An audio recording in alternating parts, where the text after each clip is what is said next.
The Cleveland Browns swore it would be an open competition. But what they didn't mention was how tightly the door will be cracked open for Shedeur Sanders. You were told this was going to be a fair fight, a four-man quarterback showdown. Every man gets a shot. Best player wins. That was the sales pitch, right? But it's week 3 of camp, and we still haven't seen Shedeur throw with the first team. Not once.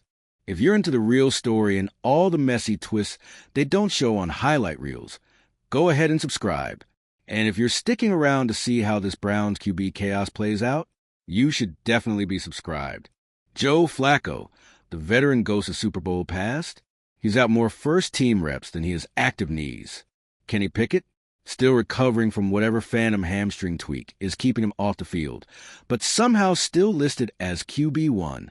Dylan Gabriel, nice kid, not exactly lighting it up. And yet, he's getting the bulk of the premium snaps. So where does that leave Shedeur? Somewhere between being iced out and being set up, and let's be real, everyone is starting to feel it. Fans are buzzing. Teammates are side-eyeing. Even Coach Kevin Stefanski can't keep the poker face on anymore, because this week, out of nowhere, he floated the idea of bringing in another quarterback. Just tossed it out there casually, like it wasn't a complete bombshell dropped in the middle of a QB room already stuffed to capacity. Starter caliber quarterback, he said. Starter caliber? You already have one. You're just not letting him show it. And then comes the real kicker, the rumors that Shedeur Sanders should be banished. Yep, you heard that right. Banished. Blackballed. Exiled like he's some kind of problem child, instead of a poised rookie who's done everything right. That word didn't come from Stefanski directly, but it didn't have to. It came from the orbit surrounding the situation. Analysts, insiders, the same folks who've always bristled at confident young black quarterbacks who don't play the political game the way the league expects. So let's ask the obvious, why the cold shoulder? What's really going on here? You don't have to squint to see it. It's ego. It's draft politics. It's reputation management disguised as coaching strategy. Because if Shedeur, the 5th rounder, outplays your 3rd round pick again, then what does that say about your draft strategy? What does it say about the scouting process, the leadership, the coaching, and worst of all, what does it say about the people making decisions? It says they might have got it wrong. And that's the one thing this regime can't admit. Because when Shedeur balls out with the 2nd and 3rd teams, when he throws ropes across his body, leads clock-draining drives, hits tight window throws and red zone drills with no turnovers, there's no excuse left. There's no hiding behind he's young, or he doesn't know the playbook. At this point, he's practically teaching the playbook. But instead of elevation, he gets doubt. Instead of a shot, he gets shutdowns. And now, with Stefanski's thinly veiled comments suggesting the team might explore outside options, it's not just a snub, it's an act of betrayal. Let's not forget, Shedeur has done nothing but deliver when given a sliver of opportunity. This is a guy who took Colorado from punchline to prime time, all while playing behind an offensive line that gave up more sacks than a Black Friday electronics aisle. He never whined, never ducked questions. He just suited up, got hit, and made plays, week after week. And now, in Cleveland, he's expected to just wait his turn? Wait for what? For someone else to stumble badly enough that the staff finally decides to look in his direction? It's insulting. And fans are catching on. Social media is boiling. TikTok clips of his deep throws are going viral. Twitter's flooded with side-by-side stats comparing him to Gabriel, Pickett, even Flacco. Spoiler alert, Sanders wins every time. And yet the team keeps pushing this wide-open competition line, like we haven't all been watching the same practice footage. But here's the twist. The situation is getting even more complicated. Because right in the middle of this quiet storm, Shedeur Sanders drops a nuke of his own, a $130 million endorsement deal with Nike. Cue the chaos. A 5th round pick, not even officially QB1, signs the biggest rookie quarterback brand deal in NFL history. The moment that deal hit the newswire, the tone in Cleveland visibly shifted. The media didn't even get to finish the headlines before analysts were speculating. Is this why Stefanski's pulling back? It's a fair question. That kind of money and attention doesn't just elevate a rookie, it threatens the power structures in place. It makes people nervous.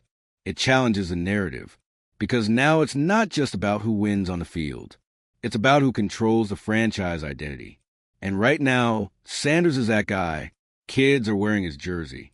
National networks are hyping the Browns because of him. He's not just competing for a job anymore. He's becoming the face of a city. And that's before he's even been handed a meaningful snap with the starters. So what's Stefanski really doing here? Is this about football? Or is it about control? Because if you're scared your fifth-round rookie is about to overshadow your entire quarterback room, that's not a problem with the rookie. That's a problem with your system. And let's not forget the elephant in the room, Deion Sanders. Coach Prime is the type to sit back quietly while his son gets slow-walked through a broken process. His media presence alone puts heat on the Browns' decision-makers. And if things continue down this road, it becomes clear that Shedeur is being boxed out. Don't be surprised if Prime starts making noise. Loud noise. Because here's the bottom line. When you draft a quarterback who carries both talent and cultural weight, you don't get to treat him like just another depth chart name. The expectations are different. The stakes are higher. And the patience? It's running thin. As of today, the locker room remains intact.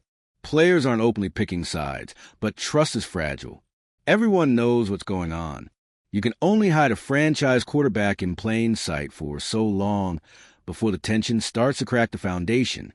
If Shedeur's next practice looks like the last one, no reps with the ones, limited snaps, cold shoulders, it won't be long before the storyline explodes beyond the local media cycle. And if the Browns roll into week 1 with Dillon Gabriel under center and Shedeur Sanders on the bench, oh boy, you'll hear the booing from 3 states over. The fan base is watching.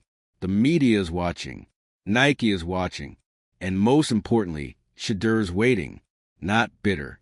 Not petty. Just ready. Because when the moment finally comes, when Stefanski has no choice but to give him keys, there'll be no more hiding, no more spin, no more excuses.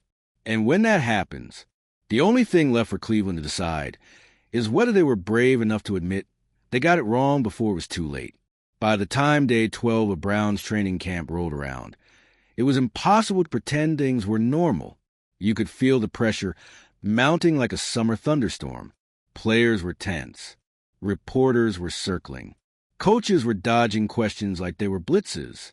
And in the middle of it all stood Shedeur Sanders, helmet on, gloves tight, eyes locked in, doing what he does best, staying calm while the world around him spirals. It wasn't just his throws anymore. It was the way teammates gravitated toward him in the huddle. It was the way veterans like Amari Cooper nodded after each rep. The subtle shift in locker room energy was happening in real time, and the coaching staff, they were either blind to it or doing everything they could to suppress it. Because you don't keep a quarterback this composed, this accurate, and this quietly magnetic off the field with the second team unless something deeper is at play. The Browns said it was about development, about making sure he's ready. But how do you evaluate readiness when you're deliberately limiting exposure? How do you justify holding him back while simultaneously saying he needs to prove more? It's circular logic designed to cover a front office that knows it's made a mistake. And let's be clear, this is no longer about if Shedeur Sanders is ready. It's about when the Browns will admit he is. But admitting that means admitting a fifth-rounder who fell in the draft because of perceptions, not performance, is better than their prized third-round pick. It means owning up to the fact that talent evaluations might have been clouded by ego, image, or politics. It means swallowing a whole lot of pride. In the NFL, pride is currency, sometimes more than wins. Yet the more reps Shedeur gets, even with the second unit, the more obvious it becomes. The ball comes out faster. Routes are crisper. His command of the offense has evolved beyond just knowing the plays. He's manipulating the defense with pre-snap motion, recognizing coverage disguises, making second-level throws most veterans don't even attempt in camp. Meanwhile, Dillon Gabriel is stalled. Pickett's still sidelined. And Joe Flacco, while steady, is very much Joe Flacco, reliable, immobile, and allergic to improvisation. It's not just fans who see it. Scouts from other teams attending practice have started whispering the same thing. How is this kid not taking first-team reps? And then, like a match on gasoline, it leaks. Shedeur Sanders has officially led the Browns in total touchdown drives through camp. despite getting the fewest first-team opportunities. Suddenly, everything's on fire. Media outlets are racing to get quotes. Twitter explodes with fan videos of Shedeur threading a pass between two defenders in 7-on-7 drills. Hashtag Free Shedeur starts trending. Now you've got local sports talk radio hosts breaking format just to argue for Sanders. Callers lighting up phone lines with confusion, praise, or outrage. But then came the worst PR nightmare yet for the Browns brass, a mic'd-up moment. A sideline interaction caught on audio during practice.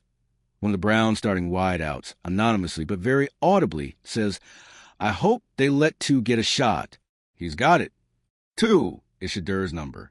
And there it is, from the locker room itself. The door's been cracked, and now sunlight's pouring in. The narrative has shifted. Now it's not just give him a shot. It's, why hasn't he already gotten one? What was once whispers in back hallways has now become a full-blown conversation that team leadership can't silence. Because when your own players are going off-script, it means control is slipping. And that's the thing the Browns hate more than anything, losing control of the message. They wanted this to be clean. A tidy arc, veteran security, rookie development, maybe a mid-season transition if needed. But Shedeur's too good to wait, too poised to ignore. Too popular to bench without explanation. So what does Kevin Stefanski do? He hedges. He walks into press conference and drops one of those vague coaching statements that only fuels more chaos. Shedeur has shown growth. We're evaluating everything.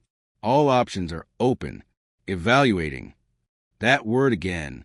At this point, fans are done with the platitudes. The patience has snapped. The people in the dog pound are chanting his name.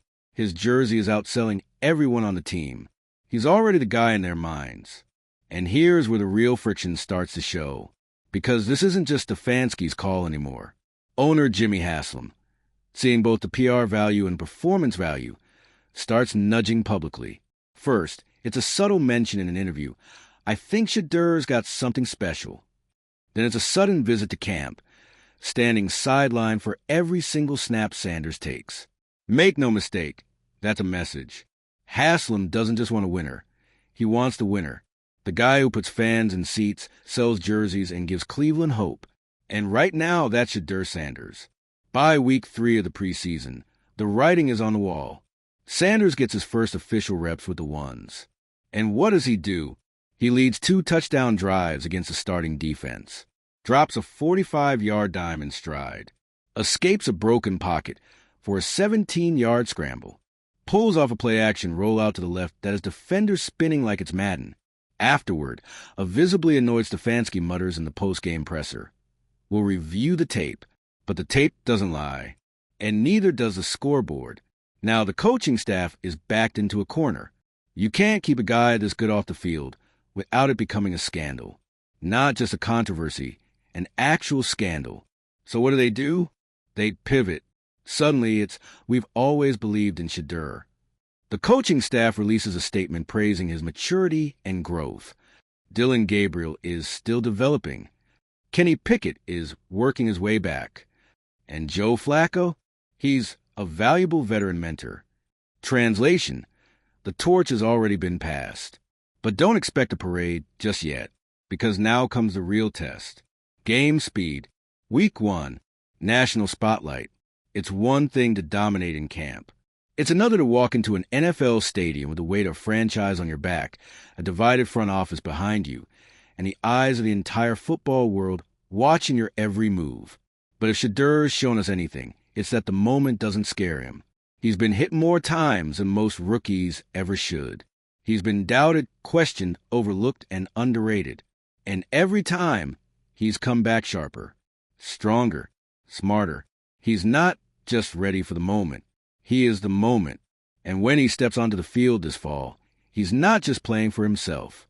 He's playing for every quarterback who got told to wait their turn, for every player drafted too late, for every coach who claimed competition but only meant it for some. This is Shedeur Sanders' time. And the only question now, is the NFL ready for what happens next?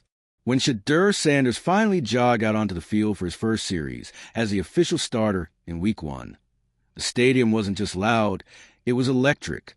This wasn't just excitement. It was relief. It felt like the collective exhale of a fan base that had waited, screamed, tweeted, and protested for this moment. And now, with the weight of Cleveland history pressing on his shoulders, Shedeur didn't flinch. He just adjusted his visor and called the play. Let's be honest. This wasn't supposed to happen. Not this soon. Not this clean. Not this loud. A fifth-round pick was never meant to hijack a quarterback competition, rewire the entire team's culture, and force the front office to publicly contradict their coaching staff. But that's exactly what Shedeur Sanders did, and he did it without ever once demanding the spotlight. Because the truth, the spotlight came looking for him. This was no overnight success story. His rise wasn't built on viral clips or influencer hype. It was the product of relentless preparation, obsessive film study, and a level of emotional intelligence rare for someone still waiting on his rookie dinner. Shedeur made the noise by staying quiet, proving his point without the press conferences. While other QBs threw blame, Shedeur threw spirals. While they stalled, he studied. While they made excuses, he made plays. And now, with the Browns' future in his hands, the question shifts. Not can he start, but can he lead? Leadership is where Shedeur shines in ways that can't be measured on a stat sheet. From day one, he carried himself like a franchise player, even when the franchise barely acknowledged him. He didn't sulk when Gabriel got the first reps. He didn't throw shade at Pickett when injury gave him an opening. He just kept preparing like the job was already his. By week 2 of the regular season, that quiet confidence had transformed the entire offense. Receivers ran crisper routes because they trusted the ball would be there. The O-line, which had looked shaky under previous QBs, played like they were protecting a crown jewel. It wasn't magic, it was belief. Shedeur gave them something to believe in. And when Shedeur threw his first NFL touchdown, a 27-yard rope on 3rd and long that split a closing safety and trailing corner, he didn't celebrate. He just nodded, trotted back to the sideline, and started dissecting the next drive. That's the part that scares opposing teams. Not the arm strength, not the pocket presence, not even the calm under pressure. It's the fact that Shedeur treats success like a stepping stone, not a destination. Because deep down, Shedeur knows this league doesn't love stories like his. Not yet. A fifth-rounder, the son of a Hall of Famer, carrying the weight of both his family legacy and a franchise starving for relevance? That's a storyline built for pressure. And pressure has cracked better quarterbacks. But Shedeur, he absorbs it, transforms it, uses it like fuel. By week 4, with the Browns at 3-1, national analysts finally had to admit what Cleveland fans had known for weeks. The kid was for real. No longer framed as a surprising breakout, Shedeur was now being discussed as a dark horse offensive rookie of the year candidate. Even Kevin Stefanski, who'd once danced around questions about his readiness, had no choice but to fully endorse his quarterback in public. But behind the scenes, things weren't as harmonious. See, the rise of Shedeur didn't just shake up the depth chart. It fractured the foundation of the Browns' football operations. Several front office members who'd pushed hard for Gabriel in the draft felt undermined. Their evaluations were being called into question in real time, and some weren't handling it gracefully. Anonymous leaks started trickling out to reporters. Phrases like overhyped, limited ceiling, and system QB began showing up in blogs and podcasts. These weren't coming from rival scouts. These were internal voices, trying to plant doubt in case the Shedeur train ever hit a snag.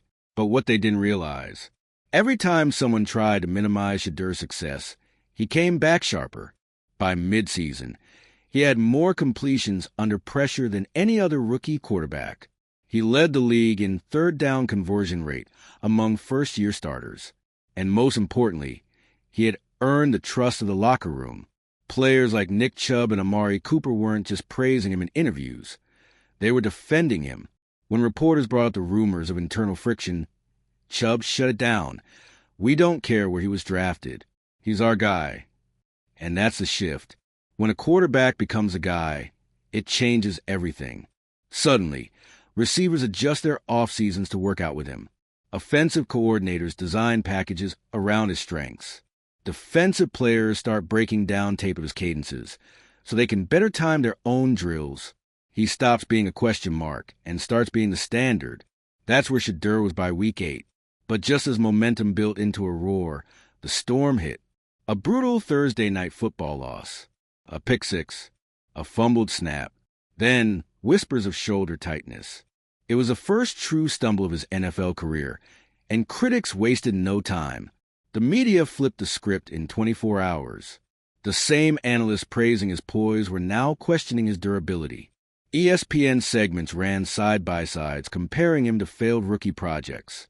Talk shows asked if the Browns had moved too fast. Was this another flash in the pan? But here's the difference between Shedeur and every project before him. He's not just playing for a job. He's playing for respect.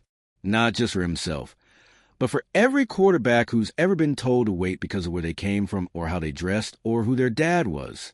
So what did Shedeur do after that bad game? He went straight back to work. Extra film, extra reps, fewer interviews, zero excuses.